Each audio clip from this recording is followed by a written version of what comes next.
Ok, hermanos, bienvenidos a la casa del Señor. Sean bienvenidos a este inicio de este seminario. El objetivo de este seminario, hermanos, es para que crezcamos en conocimiento y podamos ser edificados en la palabra de Dios. Como iglesia, creo que necesitamos crecer en conocimiento. Necesitamos salir de esa tibieza espiritual y así poder cada día poder vivir en armonía con los principios divinos. Así que vamos a iniciar. Vamos a invocar la presencia de nuestro Dios para que el Espíritu Santo nos guíe en este estudio. Oremos. Bendito Señor que estás en el cielo, santificado sea tu nombre. Gracias porque nos permites en este momento poder predicar tu palabra. Bendice nuestro intelecto, nuestro corazón. Que este seminario sea de bendición para la iglesia de Santa Lucía. Bendice nuestro corazón y nuestra mente a través de tu Espíritu Santo, que podamos ser edificados para la honra y gloria de tu nombre. Te lo suplicamos en el nombre de Jesús. Amén. Ok, hermanos. El apóstol Pablo en Gálatas 1 dice lo siguiente. Gálatas 1:8 dice: pero aun si un ángel del cielo os anunciare un evangelio diferente del que os hemos anunciado, sea anatema. Esa palabra anatema puede traducirse condenado o maldito. Y dice el apóstol: como antes os he dicho, también lo repito, si a alguien os predica un evangelio diferente del que hemos recibido, sea anatema. La Biblia enseña de que hay un falso evangelio que dice: y si un ángel del cielo viene y los predica otro evangelio, sea anatema. O sea, lo que Pablo está diciendo, no importa si un ángel del cielo viene y nos sorprende con una señal maravillosa, pero nos enseña diferente evangelio, sea anatema. Porque ningún ángel puede contradecir lo que está escrito en la palabra de Dios. Ahora, basándonos en eso, hermanos, quiero que leamos Apocalipsis 14:6. Vimos de que Pablo dice que solamente hay un evangelio. Pero ahora noten lo que dice Apocalipsis 14:6. Dice: vi volar por en medio del cielo otro ángel que tenía el evangelio eterno. ¿Cómo es ese evangelio? Eterno. Significa que el evangelio no tiene principio ni fin, es eterno como Dios mismo. Muchas iglesias protestantes tienen un falso concepto de lo que es el evangelio. Creen de que el evangelio solamente es una doctrina del Nuevo Testamento para acá. Nosotros somos del nuevo pacto, dicen ellos. El evangelio lo presenta el Nuevo Testamento. El Antiguo Testamento es el antiguo pacto, quedó abolido con en la cruz de Cristo. Entonces, si el evangelio solamente lo encontramos en el Nuevo Testamento, entonces no es evangelio eterno, porque lo eterno significa que no tiene principio ni fin. Aquí dice que este ángel, que es un símbolo del remanente predicando este mensaje, este ángel es usted y soy yo. Aquí el término ángel es simbólico, es al remanente predicando estos tres mensajes, los mensajes de los tres ángeles. Y el primer ángel dice que trae el evangelio eterno para predicarlo a los moradores de la tierra, a toda nación, tribu, lengua y pueblo. Este evangelio tiene que ir a todo el planeta Tierra, sin excluirlo. Tiene que llegar a toda nación, tribu, lengua y pueblo. ¿Por qué razón? Porque según Apocalipsis 17:15, la ramera, ¿dónde está sentada? en toda nación, tribu, lengua y pueblo. Por tanto, el evangelio que desintoxica a los babilonios tiene que ir a esos mismos lugares, porque la falsa doctrina está también que en esos lugares. O sea que la falsa doctrina de Babilonia es mundial, porque la ramera se sienta en toda nación, tribu, lengua y pueblo, sobre las aguas. Por tanto, el evangelio eterno tiene que ir a toda nación, tribu, lengua y pueblo. El evangelio eterno significa entonces que la iglesia, que está simbolizada por un ángel aquí, es un movimiento también mundial. ¿Sí? Porque para que el evangelio vaya a toda nación, tribu, lengua y pueblo, significa que este remanente que predica este evangelio es un remanente que mundial también. Ahora, ¿qué es el evangelio? Necesitamos hablar en este primer estudio, en este seminario, explicar qué es el evangelio, para que tengamos claro qué es el evangelio. Y cuando un protestante o un católico nos hable del evangelio, poder enseñarle la verdadera interpretación bíblica de lo que es el evangelio. Porque hay mucha gente que dice allá afuera, hay que predicar el evangelio. Nosotros predicamos el evangelio, hay que predicar el evangelio. Eso lo enseñan católicos y protestantes. Creen en el evangelio, de alguna manera creen de que hay que predicar el evangelio. Pero vamos a ver en este estudio que Babilonia tiene un falso concepto de evangelio. Recordemos de que Pablo dice que no es que exista otro evangelio, sino que hay algunos que pervierten el evangelio de Cristo, y si un ángel del cielo viene y los predica otro evangelio, sea anatema. Entonces, Satanás falsifica todo lo de Dios. Aquí vemos de que Satanás falsifica el evangelio. El diablo tiene un falso evangelio. El diablo, para cada cosa verdadera de Dios, tiene una falsificación. El diablo es el genio de los falsificadores. ¿Qué es evangelio? Hay que entender correctamente qué es el evangelio, para que cuando alguien llegue a la casa a visitarnos, ya sea un testigo de Jehová, un mormón o un católico, o un pentecostal o un bautista, podamos nosotros darle un estudio bíblico con su propia Biblia. Por eso es bien importante que como iglesia conozcamos estas verdades distintivas. ¿Qué es el evangelio eterno? Porque este ángel predica el evangelio eterno. En primer lugar, quiero que analicemos qué significa la palabra evangelio.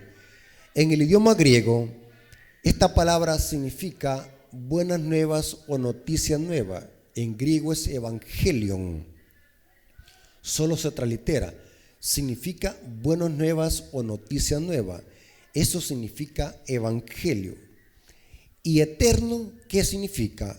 Eterno viene de una palabra griega que significa ainios, que significa eterno o para siempre. Eso significa en griego eterno. Algo que no tiene principio ni fin. Cuando se aplica a Dios, es algo que no tiene principio ni fin. Dios es eterno. Significa que Dios no tiene principio ni fin. En griego es ainios y en hebreo es olam, eterno. Y siempre se aplica a Dios. En este caso se está aplicando al evangelio eterno.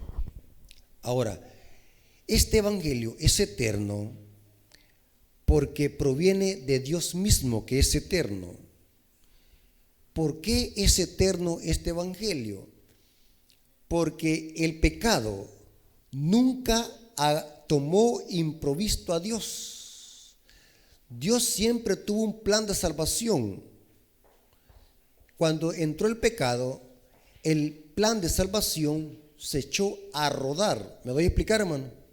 O sea, el pecado no lo agarró por sorpresa a Dios, como por decir así, bueno, hoy pecó el ser humano, vamos a ver qué es lo que hacemos. Y empezó Dios a rebuscarse para ver qué es lo que hacía, como un plan B, al no resultarle el plan A. Pero el pecado no lo agarró por sorpresa a Dios. Dios tenía un evangelio antes de la fundación del mundo. Tenía este plan. Dios tenía este plan antes de la fundación del mundo. Ahora, es interesante que el apóstol Pablo dice en Romanos 16, 25 al 26, hablando del evangelio: y el que puede confirmaros según mi evangelio y la predicación de Jesucristo. Lo que predicaba Pablo era el evangelio, pero noten cómo él se expresa aquí: según la revelación del misterio que se ha mantenido oculto desde los tiempos eternos, pero que ha sido manifestado ahora, y que por las escrituras de los profetas, según el mandamiento de Dios eterno, se ha dado a conocer a todas las gentes para que obedezcan a la fe. Pero noten desde cuándo el plan de salvación fue creado.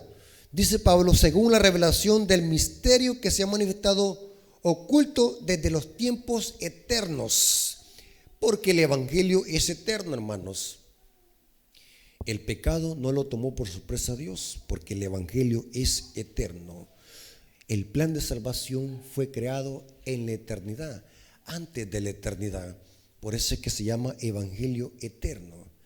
Ahora, hermanos, la pregunta es: ¿Cristo cuándo es que murió? Porque el evangelio es Cristo. El evangelio se consuma en Cristo. La pregunta es: ¿cuándo es que murió Cristo?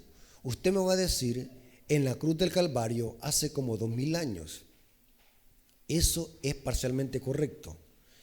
Según la Biblia, ¿cuándo es que murió Cristo? Noten lo que dice 1 Pedro 1, 18 al 20. Sabiendo que fuiste rescatados de vuestra vana manera de vivir, la cual recibiste de vuestros padres, no con cosas corruptibles como oro o plata, sino con la sangre preciosa de Cristo, como un cordero sin mancha y sin contaminación, ya destinado desde antes de la fundación del mundo, pero manifestado en los postreros tiempos por amor de vosotros. Ahora, noten lo que dice Apocalipsis 13:8, hablando del sacrificio de Cristo. Dice lo siguiente el apóstol Juan, que es el que está escribiendo el libro de Apocalipsis. Apocalipsis 13, versículo 8, dice lo siguiente: y la adoraron, hablando de la bestia, cuando se les anda la herida de muerte, y la adoraron todos los habitantes de la tierra, cuyos nombres no estaban escritos desde el principio del mundo en el libro de la vida del Cordero que fue inmolado. Esa palabra inmolado significa sacrificado. Pregunto, ¿cuándo fue sacrificado Cristo? Según este texto. Noten cómo dice el texto: y la adoraron, o sea, está hablando de los impíos, todos los habitantes de la tierra, cuyos nombres no estaban escritos en el libro de la vida del Cordero, que fue inmolado desde el principio del mundo. Ya lo metimos en problema, pero ¿cuándo es que murió Cristo entonces? ¿Antes del principio del mundo o en la cruz del Calvario?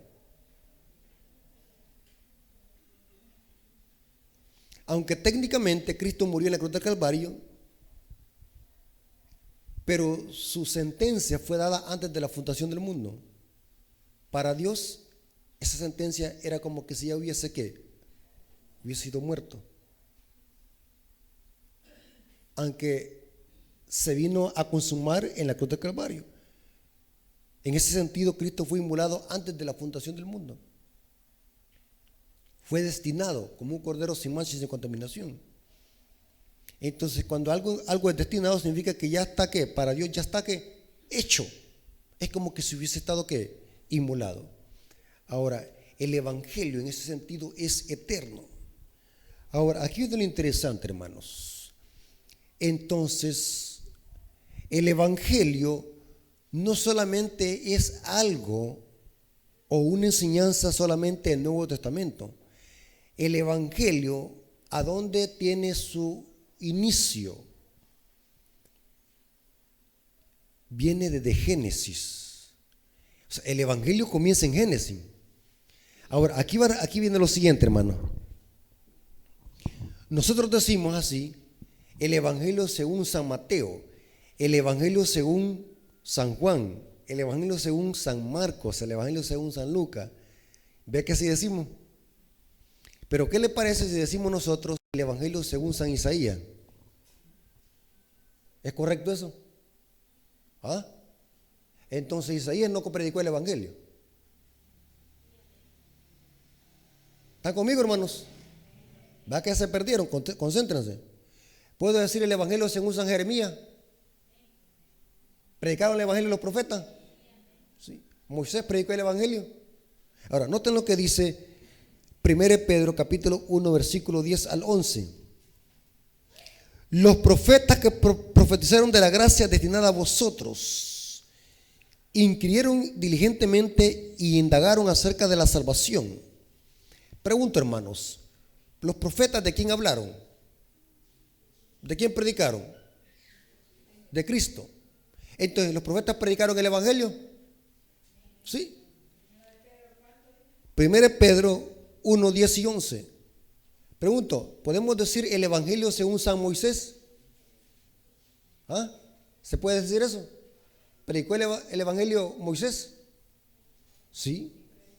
¿De quién habló Moisés entonces? Si Moisés no predicó el Evangelio, entonces ¿de quién habló Moisés? Del Papa. ¿Ah? De Cristo. Noten cómo dice: los profetas que profetizaron de la gracia destinada a vosotros inquirieron diligentemente, indagaron acerca de esta salvación, escudriñando qué persona y qué tiempo indicaba el Espíritu de Cristo que estaba en ellos, el cual anunciaba de antemano los sufrimientos de Cristo y las glorias que vendrían tras ellos. ¿De quién predicaron los profetas? De Cristo.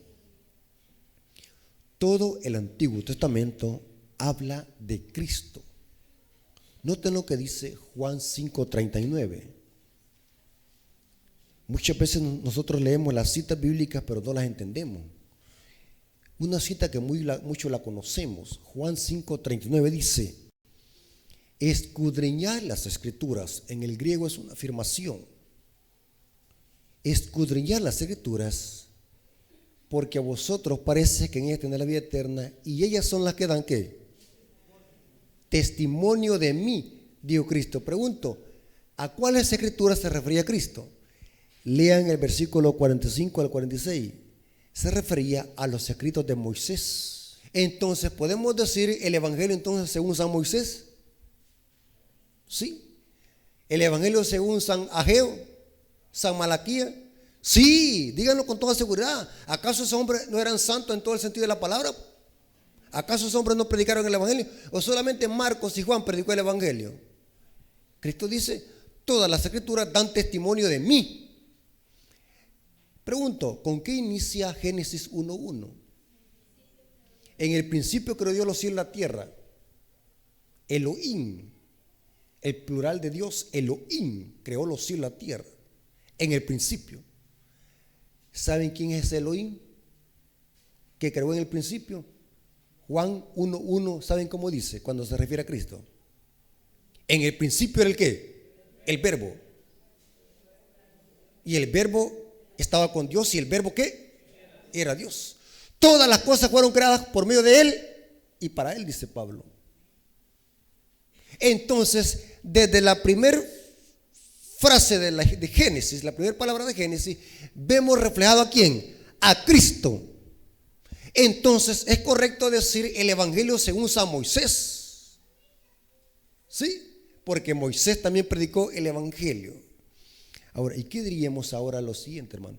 ¿Creen ustedes de que a los israelitas se les predicó el Evangelio? ¿Israel conoció el Evangelio? ¿Se les predicó el Evangelio? Según lo que estamos leyendo. Vamos a ver lo que dice el libro de Hebreos. Hebreos 4:2 dice: Hebreos 4:2. Porque también a nosotros se nos ha anunciado la buena nueva. ¿Cómo traduce este texto su Biblia? Estoy leyendo la Biblia Reina Valera 1960. En otra Biblia dice: porque también a ellos se les predicó el Evangelio. Esa expresión ahí, buena nueva, es el griego evangelio. ¿Tiene usted otra Biblia que diga diferente? ¿Usted? ¿Cómo dice su Biblia?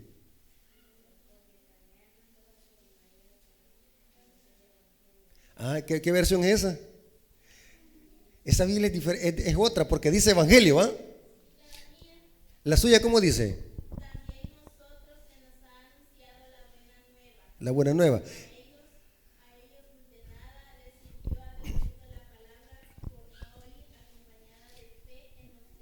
Pero esa palabra es buena nueva, es evangelio. En griego es evangelio. Porque recuerden que les dije que la palabra evangelio significa en griego buena nueva o noticia nueva. ¿Alguna otra Biblia que diga evangelio? Ese versículo. Solamente la de la hermanita dice allí evangelio. Pero quiero que entiendan bien clara y que les quede bien claramente este concepto, que la palabra allí buena nueva es evangelio. Cuando lean un fragmento que diga buena nueva, ¿de qué se van a acordar? Evangelio. Porque eso es en griego. Lo que pasa es que algunas Biblias lo traducen diferente, pero en griego es la misma palabra. Ahora, noten cómo dice: porque también a nosotros se nos ha anunciado el evangelio como a ellos. ¿A los israelitas se les predicó el evangelio? Así como a nosotros, sí. ¿De qué manera a los israelitas se les predicó el evangelio? Esto lo desconocen los protestantes. Lo desconocen porque no tienen un conocimiento profundo de la Biblia. ¿De qué manera los israelitas conocieron el evangelio y lo predicaban? ¿Ustedes creen que los israelitas andaban con la Biblia en la mano? ¿Cómo lo predicaban o cómo Dios les predicó el evangelio a los israelitas? Sí, por medio de los profetas, pero ¿qué más? Hay algo que quiero, los adventistas debemos de conocer esto. Por medio del santuario. El santuario era una representación compacta del evangelio en símbolos y tipos. Pregunto, la mesa de los panes en el santuario, ¿a quién simbolizaba? A Cristo, pero Cristo es el pan del cielo, Juan capítulo 6. El candelabro, ¿qué representa? A Cristo en la luz del mundo. Todo el santuario representa a Cristo, todo. Pudiéramos hacer un seminario de 1 año solamente explicando cada símbolo del santuario, y todo apunta a Cristo. A nosotros se nos ha predicado el evangelio como a ellos. Los israelitas conocían el evangelio a través de tipos. ¿Qué representaban esos corderos que sacrificaban en el santuario, en el altar del sacrificio, en el atrio? ¿Qué representaban esos corderos? El sacerdote, ¿qué representaba? A Cristo. Todo representaba a Cristo.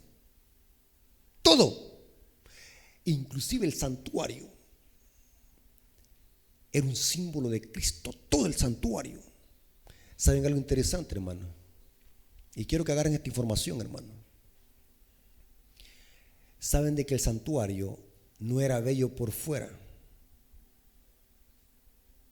Por fuera se miraba insignificante. Una carpa con techo de pieles de tejones. Una carpa movible,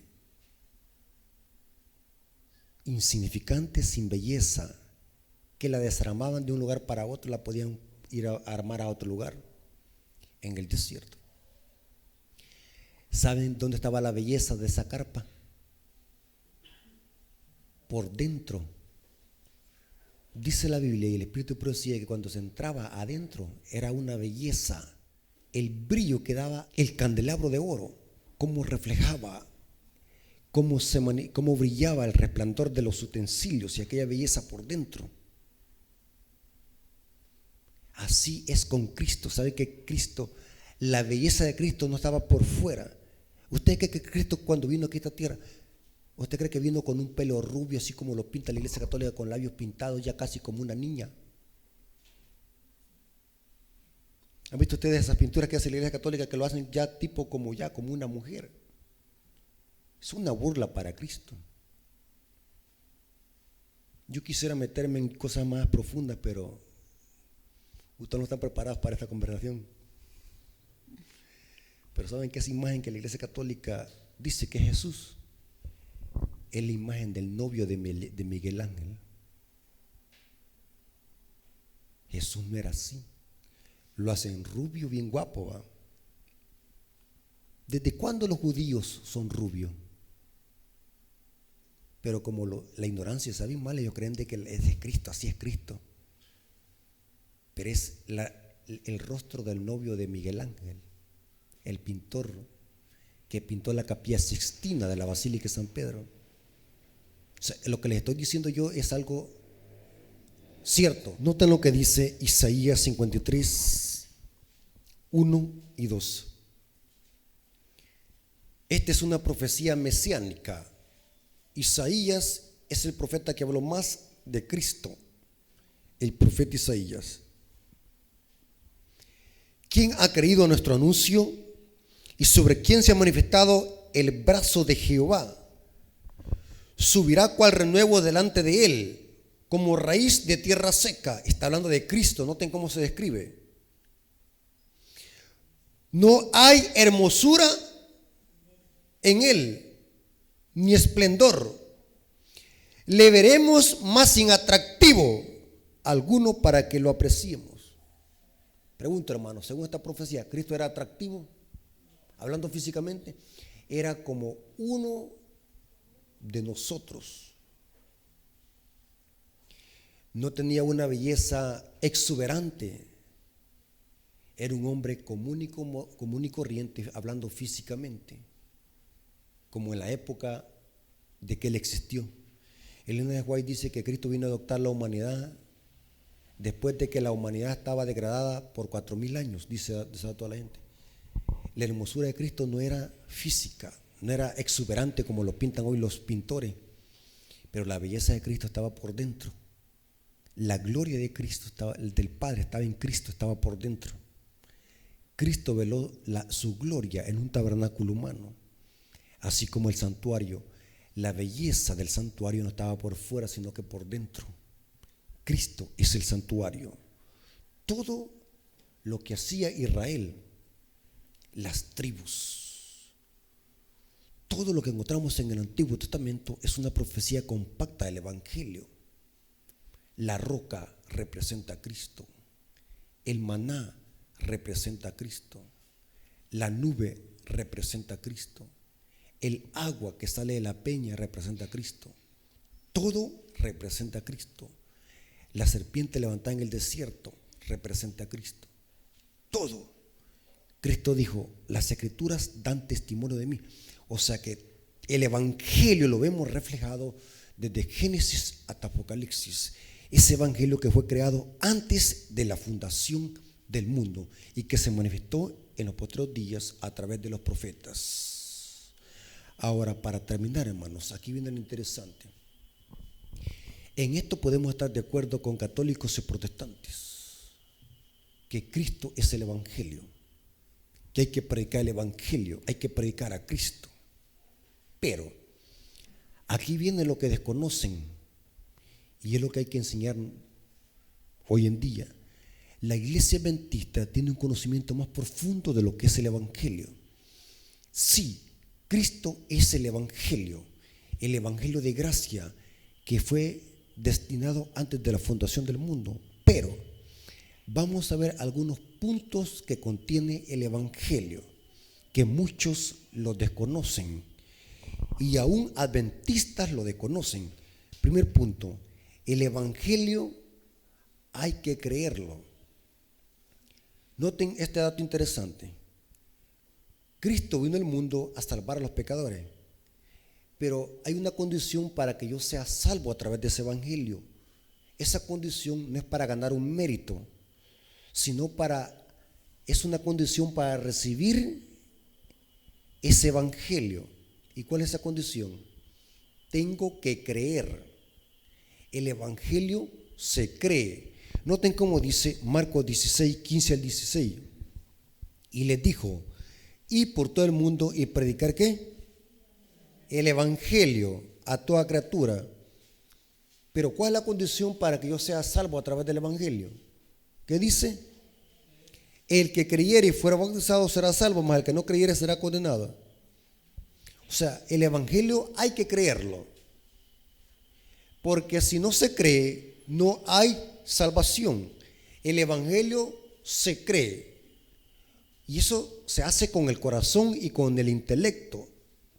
O sea, creer en el evangelio no es haga una oración de fe y Cristo le va a perdonar su pecado. O le voy a poner la mano encima para que Dios lo salve de su pecado. O acepte a Cristo como un salvador personal para que sea salvo. Son frases que el cristianismo apóstata se ha inventado. Pero la Biblia dice que para ser salvo hay que creer.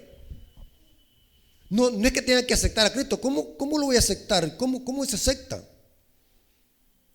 Si es Él quien me aceptó a mí, ¿cómo yo lo voy a aceptar? Si el que estaba perdido era yo, no Él. Inclusive hay quienes decimos así: yo encontré a Cristo. ¿Desde cuándo encontraste tú a Cristo? ¿Acaso Cristo era el que estaba perdido? ¿Quién encontró a quién? Cristo nos encontró. Pero ¿ha visto usted qué palabras que se nos pegan en veces? Cristo nos encontró a nosotros. El perdido, ¿quiénes eran? Nosotros. El texto bíblico dice creer. Cuando el carcelero de Filipo se iba a matar con la espada, al ver de que los apóstoles se habían salido de las rejas por el terremoto que hubo, porque el Espíritu Santo los liberó de la cárcel, en Hechos 16, el carcelero, cuando vio que la cárcel estaba vacía, se iba a matar. ¿Y qué es lo que dijo el carcelero? Entonces, ¿qué tengo que hacer para ser salvo? Y Pablo, ¿qué es lo que le dijo? Cree. No dijo levanta la mano, o haz una oración, o te voy a poner la mano. Cree en el Señor Jesucristo y serás salvo tú y toda tu casa. Cree. Cuando Pablo llegó frente a Agripa, le dijo: ¿crees, rey Agripa, a los profetas? Porque el mensaje es creer, llevar a la gente a que crea. ¿Y con qué se cree? Con el intelecto. El evangelio se cree. Noten cómo dice Efesios 1:13, dice: en él también vosotros, habiendo oído la palabra de verdad, el evangelio de vuestra salvación, y habiendo creído en él. Para que yo sea salvo a través del evangelio, ¿qué tengo que hacer? Creer. Habiendo creído en él, fuiste sellados con el Espíritu Santo de la promesa. En el griego es un verbo conjugado. El Espíritu Santo nos sella. No es que sea el sello. Él es el sellador. Ahora, aquí viene lo interesante, hermanos, y quiero que agarren esta información. Porque este seminario es para que ustedes crezcan en conocimiento. Vamos a estar estudiando temas aquí que muchos los desconocen. Hermanos, a nosotros se nos ha dicho lo siguiente: hermano, bautícese para que Dios escriba su nombre en el libro de la vida. ¿Cuántos han oído ustedes eso? Muéstrame el texto bíblico donde dice eso. Ya. Le doy todo lo que ando en mi billetera. Bueno, que no, $1 ando.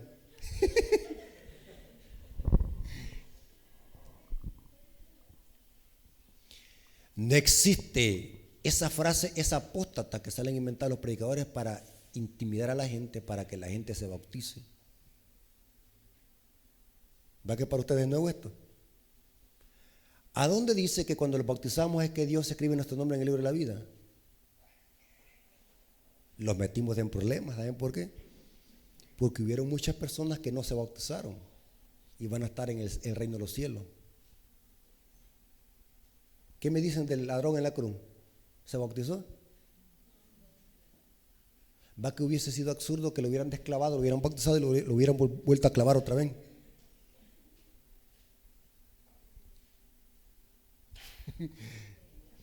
Pero ¿de dónde han sacado esa frase que cuando lo bautizamos es que Dios escribe nuestro nombre en el libro de la vida? No existe. ¿Saben qué dice Elena de White? De que una cosa es estar escrito en el libro de la vida y otra cosa es estar escrito en los libros de la iglesia. No todo lo que está escrito en el libro de la iglesia está escrito en el libro de la vida. Lo metemos en problemas. Entonces, que no nos han dicho que cuando lo bautizamos, pues. Es común oír esa palabra cuando estamos en conferencia bíblica: bautícese para que Dios escriba su nombre en el libro de la vida. ¿A dónde dice eso? Ya llevo 15 años de venir buscando esa cita y no la encuentro, ni en la Biblia ni en el Espíritu Profecía. No la encuentro. La otra pregunta es, ¿cuál nombre es que Dios escribe en el libro de la vida? ¿El nombre que tenemos actualmente o el nombre nuevo? O sea que en el cielo dice Rafael Díaz. ¿Ah? ¿Va que le puse que empezar? La Biblia dice que le va a dar un nombre nuevo. Entonces, ¿cuál nombre es que tenemos escrito? El nombre que tenemos actualmente que lo puso la mamá. Porque hay unos nombres que sí son fellitos, hermano. Sí. Una hermana, no, yo conocí a una persona que al hijo le había puesto Secundino Bienvenido. Sí. Hay gente que le pone nombre a los hijos a lo loco. No piensan antes de ponerle. ¿Sabe que la gente de antes era gente ignorante, va, que leía los paquines o algún periódico y lo que veía y le ponía a los hijos? ¿Quieren que les diga cuándo es que Dios escribe nuestro nombre en el libro de la vida? Dios escribe nuestro nombre en el libro de la vida no es cuando lo bautizamos, sino cuando creemos en el Evangelio. ¿Y cuál nombre es? El nombre nuevo. ¿Saben qué representa el nombre en la Biblia? Representa un carácter. Según la Biblia hay 12 caracteres.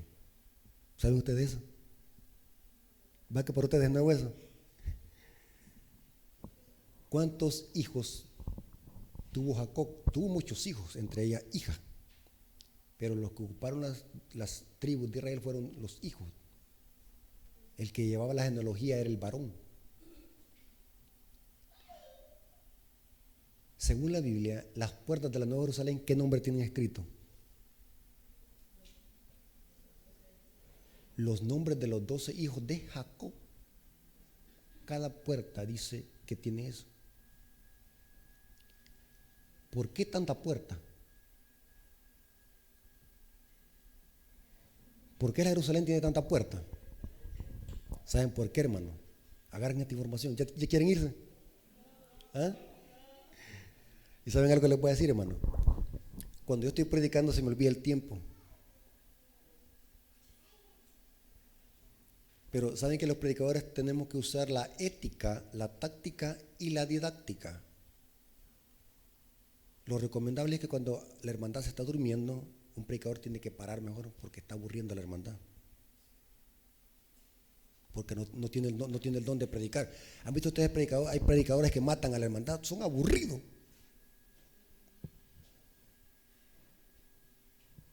Y aunque lo que están diciendo es la palabra de Dios, pero no tienen el don de presentar la palabra de Dios. ¿Sí? Una cosa es el don. Es como que usted ponga a un albañil a que vaya a hacer una cirugía. ¿Me estoy intentando explicar, hermano? Bueno, sigamos. Hay 12 caracteres. Y cada uno de los que estamos aquí tenemos algún carácter de los hijos de Jacob. Y si vencemos por esa puerta donde está ese nombre que identifica nuestro carácter, ahí vamos a entrar en la Nueva Jerusalén. ¿Sabían ustedes eso? ¿Sabían ustedes eso? ¿Usted cree que los hijos de Jacob eran hijos buenos? ¿Ah? Eran malos, asesinos, violadores. Uno se acostó con su propia hermana, mentirosos, traidores, malos. Vendieron a su propio hermano José. Pero ¿cuándo es que ellos llegaron a arrepentirse y a cambiar su corazón y su mente? Cuando después de muchos años llegaron a darse cuenta que ese ¿cómo se llama? Ese príncipe que estaba en Egipto, que era su hermano, el que habían vendido, Dios había provisto una estirpe, una simiente para cuidar al remanente de Israel. Ellos, allí fue donde se transformaron. los 12 caracteres de los hijos de Jacob representan el carácter de cada uno de los que van a vencer al final de la historia. Y por esa puerta van a vencer. Por ejemplo, si yo tengo el carácter como el carácter de Judá, y yo venza, esa puerta va a estar un ángel allí diciéndome: Rafa, aquí te toca entrar en esta puerta. Hay un versículo en Isaías donde dice que abrir las puertas a la gente justa y guardadora de verdades. Ahora, aquí viene un interesante, hermano. El nombre que Dios escribe en el libro de la vida no es el nombre que tenemos actual, sino que es el nombre nuevo. Y lo escribe Dios. Nuestro nombre es escrito cuando creemos. Ahora, aquí hay algo interesante, hermano. Algunas veces nosotros repetimos cosas solamente porque se nos han enseñado años y años. Y se nos han impregnado en la mente y la repetimos. Y cuando alguien viene y les dice: hermano, esto no es así, nos enojamos y creemos de que el hermano está diciendo algo malo. Porque muchas veces las mañas y los credos y las costumbres cuesta que se nos quiten. ¿Sí? Ahora, el evangelio se cree. ¿Qué otra cosa hace el evangelio? El evangelio también se obedece. Y esto lo desconocen muchos protestantes. El evangelio se obedece. Noten cómo dice 1 Pedro 4:17, dice: porque es tiempo de que el juicio comience por la casa de Dios. Y si primero comienza por nosotros, ¿cuál será el fin de aquellos que no obedecen el evangelio? O sea que el evangelio se obedece también. Aparte que se cree, también se obedece. O sea, el evangelio es cambio de conducta, cambio de vida. Noten cómo dice Tito, capítulo 2, versículo 11 al 13. Dicen muchos cristianos: nosotros somos salvos por gracia. Es un regalo de Dios, pero noten la gracia a qué nos conlleva. Tito, capítulo 2, versículo 11 al 13 dice: porque la gracia de Dios se ha manifestado para salvación a todos los hombres, enseñando a que renunciemos a la impiedad y a los deseos mundanos, y vivamos en este siglo sobria, justa y piadosamente, aguardando la esperanza bienaventurada de la manifestación gloriosa de nuestro gran Dios y Salvador Jesucristo. Noten que la gracia nos lleva a cambiar de vida, a vivir una vida piadosa. Hay gente que cree que solamente gracia, solamente decir, levantar la mano y decir: yo creo en Dios. Pero la Biblia dice que hay que obedecer la palabra de Dios. Y para terminar, hermano, aquí viene algo interesante, hermano. ¿Por qué inicié con Gálatas capítulo 1, hablando del falso evangelio? Porque hay un verdadero evangelio y hay un falso evangelio. Saben, hermano, que allá afuera las iglesias protestantes están predicando un evangelio tuerto. ¿Saben qué es tuerto? Un evangelio que no es completo. Es un evangelio a media, es un falso evangelio. Y los hermanos que van a estar escuchando esta presentación, quiero que entiendan que lo que predican los protestantes, pentecostales, asambleas de Dios, cualquier religión que está allá afuera, no están predicando un evangelio completo. ¿Por qué razón? Aquí vamos a poner la lupa. Noten lo que dice Pablo en 1 Timoteo 1, 8 al 11. Y aquí topan muchos protestantes que dicen de que predican ellos el evangelio. Noten cómo dice 1 Timoteo capítulo 1, 8 al 11. Pero sabemos que la ley es buena si se usa legítimamente, conociendo esto, que la ley no fue dada para el justo, sino para los transgresores y para los desobedientes. Pregunta, hermano, ¿la ley es buena? Sí. Porque si fuera mala, entonces Dios sí tendría que haberla abolido, si fuese mala. Por lo tanto, lo bueno Dios no lo puede abolir, porque es bueno. Y Dios no da nada malo. Todo lo que Dios da es bueno. La ley es buena. Y dice aquí: porque la ley no fue dada para el justo, sino para los transgresores, para los desobedientes, para los impíos y pecadores, para los irreverentes y profanos, para los parricidas. ¿Saben qué es un parricida? Parricida es el que mata a su padre. Matricidas, los que matan a sus madres. Para los homicidas, los que matan a su hermano.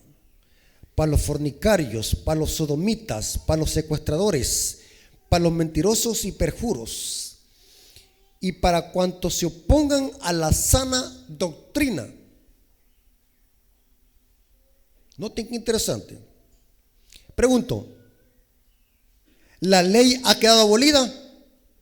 No, porque si la ley hubiese quedado abolida, entonces se permitiera hacer esta clase de pecado. Mire cómo se contradicen los protestantes. Dicen que la ley quedó abolida, pero al mismo tiempo se están quejando por tanta maldad y por tanta masacre que está haciendo Rusia con Ucrania y Ucrania con Rusia. Al mismo tiempo están quejándose y están diciendo que la ley quedó abolida. Ahí en mi iglesia, cerca de allí, de mi iglesia, donde yo me congrego, hay una iglesia protestante que todos los domingos predican y gritan. Dice la pastora, una pastora, le estaba diciendo a la gente de que la ley de Dios había quedado abolida. Y al mismo tiempo le estaba diciendo a la gente, hablando de que tanta delincuencia y tanta maldad que había en el mundo. Noten cómo están confundidos. Se quejan por tanto pecado y por tanta maldad, y al mismo tiempo están diciendo que la ley quedó abolida. Pero anoten cómo dice ahora, hermanos, el versículo 11. El apóstol Pablo, después de hablar de la ley, noten qué es lo que dice. Según el glorioso evangelio del Dios bendito que se me ha sido encomendado. Noten lo interesante, hermano. Antes de hablar del evangelio, ¿de qué estaba hablando el apóstol Pablo? De la ley. O sea que la ley es parte del evangelio. Oigan bien lo que voy a decir, hermano. Las iglesias protestantes tienen un evangelio tuerto porque no están predicando que la ley de Dios. La ley es parte del evangelio. Por eso tienen un evangelio ¿qué? Tuerto. Y lo digo con toda solicitud. El evangelio más completo lo tiene la iglesia adventista del séptimo día. ¿Cómo dicen amén? En lo anterior podemos estar de acuerdo con muchas iglesias protestantes, pero en lo que toparon es con la ley de Dios. Y Pablo dice, según el glorioso evangelio que se me ha sido dado. ¿Y antes de qué estaba hablando? De la ley. La ley es parte del evangelio. Pregunto, ¿el evangelio de Cristo, la muerte de Cristo, suprimió la ley? ¿La aniquiló? No. Noten lo que dice Pablo en Romanos 3:31, dice, luego por la fe invalidamos la ley en ninguna manera, sino que conformamos la ley. Esto es el evangelio eterno que menciona el mensaje del primer ángel, un evangelio completo que hay que predicarlo a toda nación, tribu, lengua y pueblo. El evangelio se cree, se obedece, y el evangelio también es predicar la ley de Dios. ¿Cómo dicen amén, hermano? Amén. Un evangelio donde excluye la ley de Dios no es evangelio, es un falso evangelio. Y dice Pablo, cualquiera que los anuncia otro evangelio diferente sea anatema. Hermanos, hasta aquí ha llegado este estudio y que todo sea para la honra y gloria de nuestro Dios. Ok, hermanos, vamos a orar, vamos a invocar la presencia de nuestro Dios. Y antes quiero invitarles de que siempre puedan venir y puedan invitar a amigos y visitas. Traigan a familiares, a visitas, ya que vamos a estar en esta semana estudiando temas muy interesantes, hermanos. Quiero que traigan papel y lápiz para que puedan ustedes aprender. Vamos a tener clases teológicas de Biblia, de profecía, para que podamos crecer en conocimiento. Y traigan amigos, ya que estos temas son de conocimiento para que todos podamos aprender. Hay personas que necesitan conocer estos mensajes. Así que vamos a orar y vamos a invocar la presencia de nuestro Dios. Oremos. Bendito Señor que estás en el cielo, santificado sea tu nombre. Gracias porque nos permitiste predicar tu palabra. Bendice esta comunidad, bendice la iglesia, bendice a nuestros amigos y nuestros hermanos. Despídelos de este lugar, pero no tu presencia. Que tu Espíritu Santo esté con nosotros, que nos dé tu paz y tu bendición. Te lo suplicamos en el nombre de Jesús. Amén. Dios me los bendiga, hermanos.